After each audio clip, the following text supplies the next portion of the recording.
সরকারি কর্মচারীদের নবম পে স্কেল বাস্তবায়ন হবেই, আবারও সেই নিশ্চয়তা দিলেন অর্থমন্ত্রী আমির খসরু মাহমুদ চৌধুরী। বুধবার সচিবালয়ে নিজ দপ্তরে ৭১ বিজনেসকে দেয়া একান্ত সাক্ষাৎকারে সরকারের প্রতিজ্ঞা পুনর্ব্যক্ত করেন তিনি।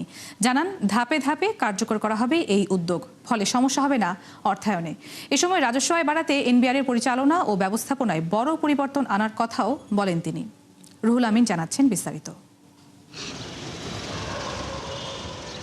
সরকারি কর্মচারীদের বেতন ভাতা বাড়াতে সাবেক সচিব জাকির হোসেনের নেতৃত্বে নবম পে কমিশন গঠন করে অন্তর্বর্তী সরকার। প্রায় ৬ মাসের পর্যালোচনার পর প্রতিবেদন জমা দেয় ২১ সদস্যের কমিটি, যেখানে কর্মচারীদের বেতন ১০০ থেকে ১৪২% পর্যন্ত বৃদ্ধির সুপারিশ করা হয়। নতুন এই বেতন কাঠামো বাস্তবায়নে ১,৬০,০০০ কোটি টাকা অতিরিক্ত দরকার হবে বলেও জানায় কমিশন। পে স্কেল চূড়ান্ত হলেও তা বাস্তবায়ন করতে পারেনি অন্তর্বর্তী সরকার, যার চাপ এখন বিএনপি সরকারের ঘাড়ে। এরই মধ্যে যা পর্যালোচনা করা হচ্ছে সচিব কমিটির মাধ্যমে।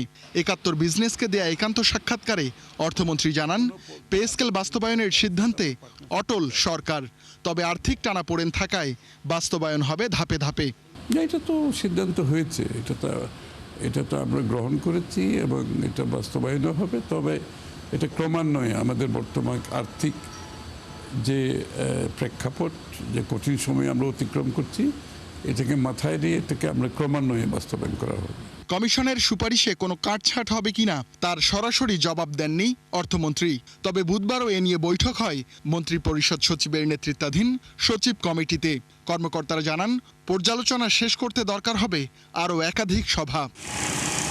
এদিকে পে স্কেল বাস্তবায়ন সহ সরকারের উন্নয়ন পরিকল্পনা ও বাজেট বাস্তবায়নে রাজস্ব আদায়ে জোর দেওয়ার কথা জানিয়েছেন অর্থমন্ত্রী। দাবি করেন, সরকারের চেষ্টায় গত অর্থ বছরের শেষ ৪ মাসে আদায় বেড়েছে এনবিআরের। এ সময় চলতি অর্থ বছরের লক্ষ্য পূরণে সংস্থাটিকে নিয়ে সরকারের পরিকল্পনার কথাও জানান অর্থমন্ত্রী। তো আমরা আশা করছি আমাদের যে পরিকল্পনা এবং যে ম্যানেজমেন্ট এবং একটা দক্ষতার মাধ্যমে আমরা আশা করছি আমরা যে টার্গেট দিয়েছি সেটা মিট করতে পারবো ইনশাআল্লাহ।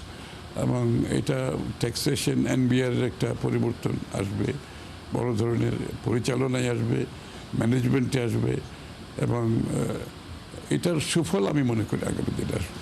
চলতি অর্থ বছরে এনবিআরকে আয়ের লক্ষ্য দেওয়া হয়েছে ৬,০৪,০০০ কোটি টাকা, যা বিদায়ী বছরের চেয়ে প্রায় ২ লাখ কোটি টাকা বেশি। আমাদের ট্যাক্স জিডিপি যাতে ইমপ্রুভ করে। রুহুল আমিন, ৭১, ঢাকা।